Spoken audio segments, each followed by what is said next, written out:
नमस्कार छात्रों, आज हम आपको चैप्टर नंबर 11 त्रिविमीय ज्यामिति यानी 3 डायमेंशनल ज्योमेट्री की एक्सरसाइज 11.2 पार्ट 3 में क्वेश्चन नंबर 12 से 17 के बारे में बताएंगे। एनसीईआरटी बुक सेकेंडरी क्लास की एक्सरसाइज है ये। इसमें देखिए क्वेश्चन नंबर 12 11.2 एक्सरसाइज का है। इसमें कह रहा पी का मान ज्ञात करो ताकि रेखाएँ यानी ये रेखाओं के समीकरण ये दे रखी है कार्तीय रूप में एक दूसरे पर लंब हों। ये कह रहा है ये रेखाएँ यदि लंब हो तो पी का मान ज्ञात करना हमें। तो पहली रेखा का ले लेंगे हम। पहली रेखा इसका मानक रूप में लिख लेंगे।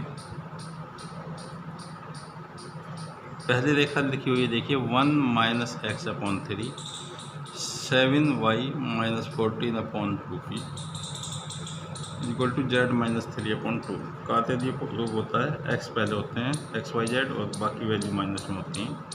तो इसका अगर माइनस का चिन्ह लगाएं तो x - 1/-3 equal to 7 common y - 2/2p और यहाँ पर z - 3/2 और सरल करें तो मानक रूप होगा इसका x - 1/-3 y - 2/2p/7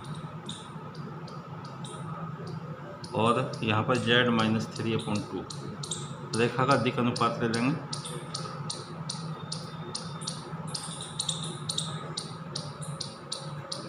-3 7 2p/7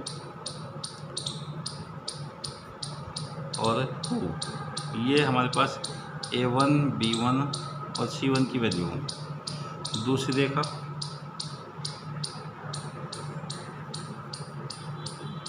इसका समीकरण है हमारे पास ये वैल्यू दे रखी है 7 - 7x/3p y - 5/1 equal to 6 - z/5।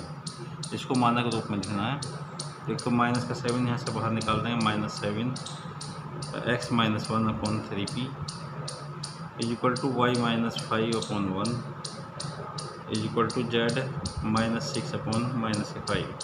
उसके बाद देखिए इसमें मानक रूप लिख दें इसका तो मानक रूप होगा x - 1/-3p/7 y - 5/1 equal to z -6/-5। इसके दिक् अनुपात होंगे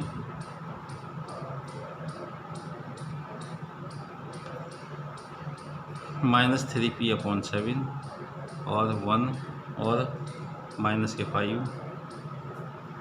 ये वैल्यू जो होंगी a2 b2 और c2 की वैल्यू होगी। रेखा 1 और 2 ये कह रहा परस्पर लंबवत हैं।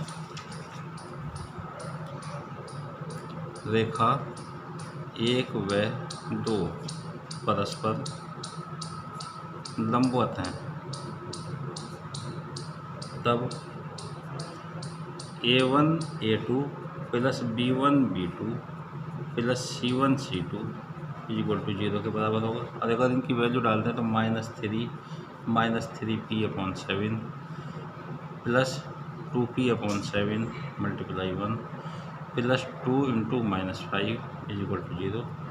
इनको सॉल्व करना बस 9p/7 ये हो गया प्लस 2p/7 ये हो गया और माइनस के 10 ये इक्वल टू 0। इस 10 को इधर ले जाए इनका एलसीएम ले लें तो 9p plus 2p equal to 10। इसको भी इधर ले जाए तो 11p इक्वल टू 70 या p इक्वल टू 70/11 70/11 ये हमारे पास p की वैल्यू होगी। ये निकालना था इसमें। उसके बाद क्वेश्चन नंबर 14 है। देखिए क्वेश्चन नंबर 14 में ये कह रहा है रेखा दे रखी हैं इनके बीच की न्यूनतम दूरी निकालनी है। दो रेखा दे रखी हैं r equal to i plus पहली रेखा दूसरी रेखा दे रखी है। दोनों रेखाओं के बीच की दूरी निकालनी है। तो देखिए उत्तर निकालने के लिए इसका first Rekha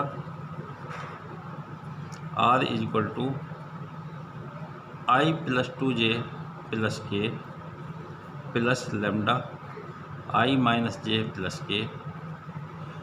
vector R is equal to ले लेंगे A1 प्लस लेमडा B1, इससे तुलना करा देंगे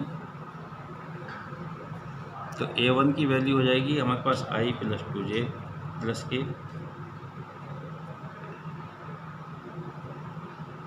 और B1 की वैल्यू हो जाएगी I minus J plus K. Second रेखा के लिए सेकंड रेखा दे रखी है vector R is equal to 2I minus J minus K और plus mu 2I plus J plus 2 K, ये वैल्यू दी हुई है। और R is equal to A2 plus lambda A2 plus mu B2, इससे तुलना करा देंगे A2 प्लस म्यू B2 से तुलना, तो A2 की वैल्यू हो जाएगी vector A2 is equal to 2I minus J minus K, और B2 की वैल्यू हो जाएगी 2I plus J plus 2 K. ये B1 और B2 की वैल्यू, ये B1 और B2 और ये A1 A2, 4 वैल्यू आ चुकी है हमारे पास। देखिए रेखाओं के बीच की दूरी होती है 2 रेखाओं के बीच की दूरी,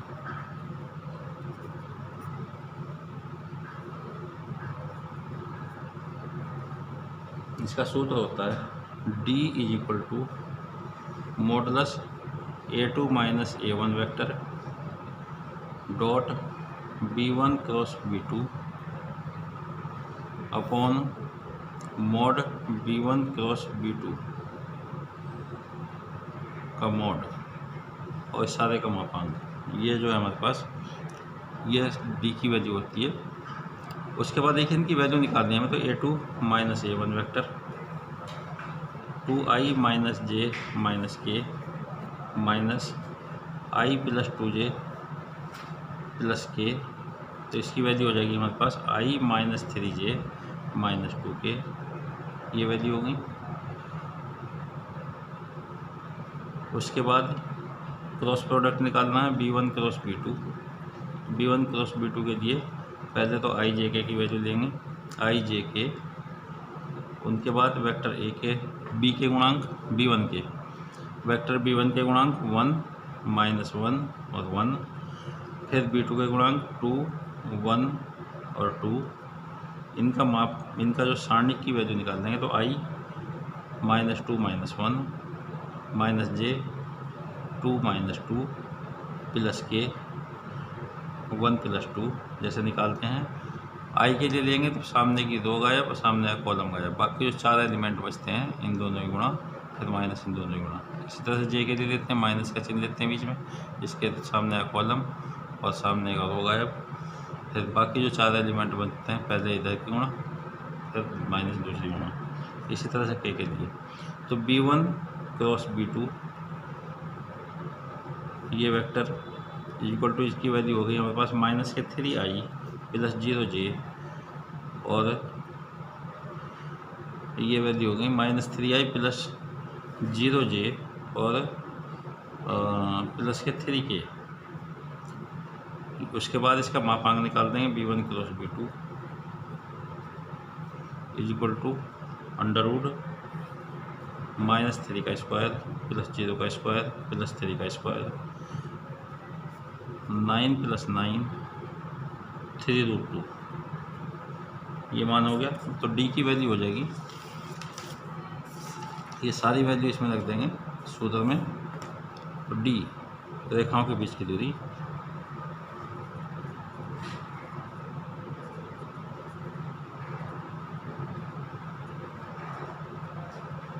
D is equal to I minus 3J minus 2K A2 minus A1 हो गया dot B1 cross B2 minus 3I plus 0J plus 3K, ये वैल्यू हो गई upon 3√2 mod B1 cross B2 की वैल्यू 3√2, इनको बस सरल करना तो D की वैल्यू हो जाएगी हमारे पास 1 into minus 3 plus 3 minus 3 into 0 और प्लस माइनस के 2 इंटू 3 अपॉन 3√2 ये, और सरल करेंगे तो -3 और माइनस के 6 अपॉन 3√2, और सरल करेंगे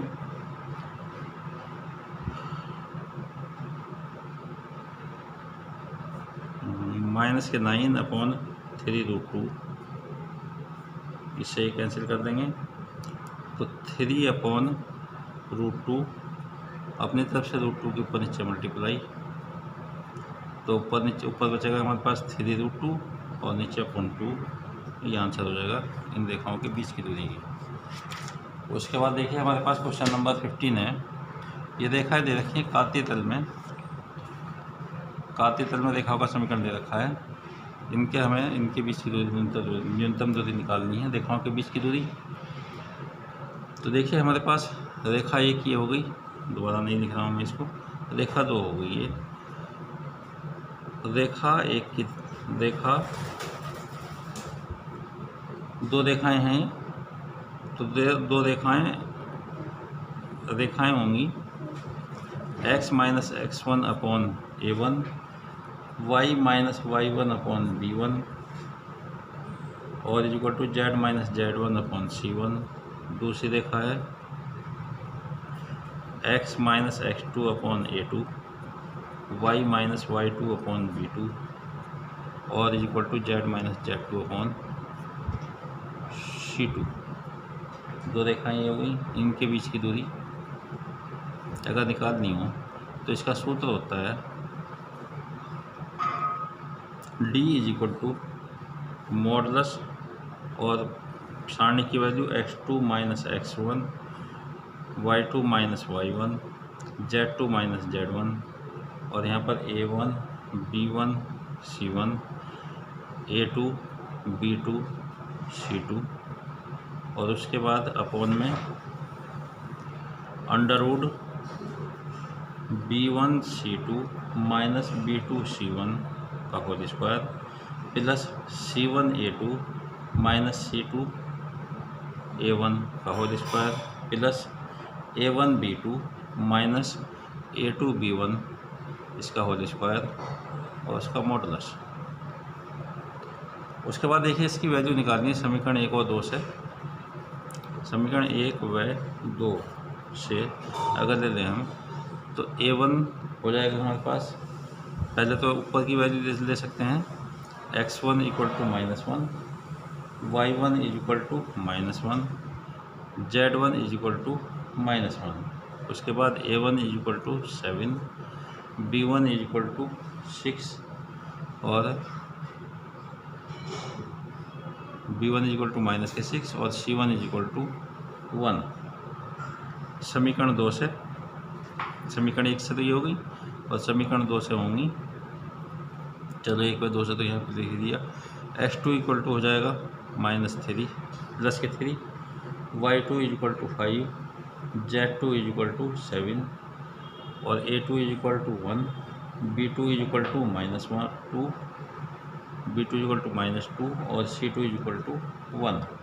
ये वैल्यू दी हुई हैं हमारे पास इन समीकरणों के अनुसार। अगर इनकी तुलना इन समीकरणों से करा दे तो इससे हमें जो इस d की वैल्यू निकालनी है, d के लिए पहले तो चाहे तो हम सारणी की वैल्यू निकाल सकते हैं। तो सारणी की वैल्यू है हमारे पास, सूत्र है modulus x2 minus x1, y2 minus y1 और z2 minus z1 upon a1 b1 c1, a2 b2 c2।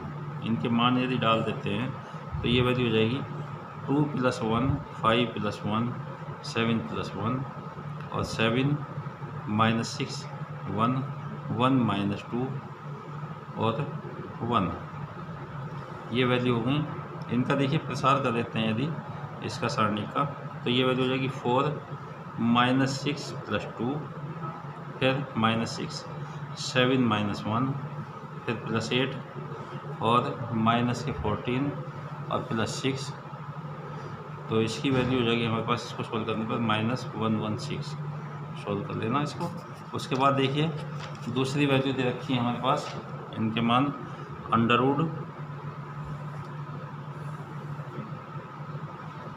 Root B1C2 minus B2C1 इसका whole square plus C1A2 minus C2A1 इसका whole square plus A1B2 minus A2B1 इसका whole square. तो ये value हो गई हमारे पास under root, मान डाल देंगे 6 + 2 का होल स्क्वायर प्लस 1 - 7 का होल स्क्वायर प्लस माइनस के 14 प्लस 6 का होल स्क्वायर। फिर और सरल करेंगे, माइनस का 6 यहाँ पर, तो 16 + 36 + 64 = अंडर रूट 116।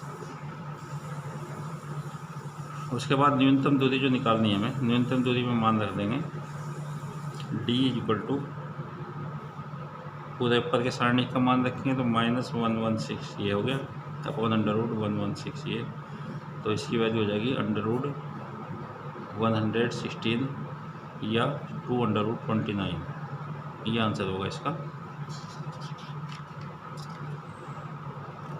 इस तरह से इस एक्सरसाइज के अंदर सवाल भी कर सकते हैं। Thank you.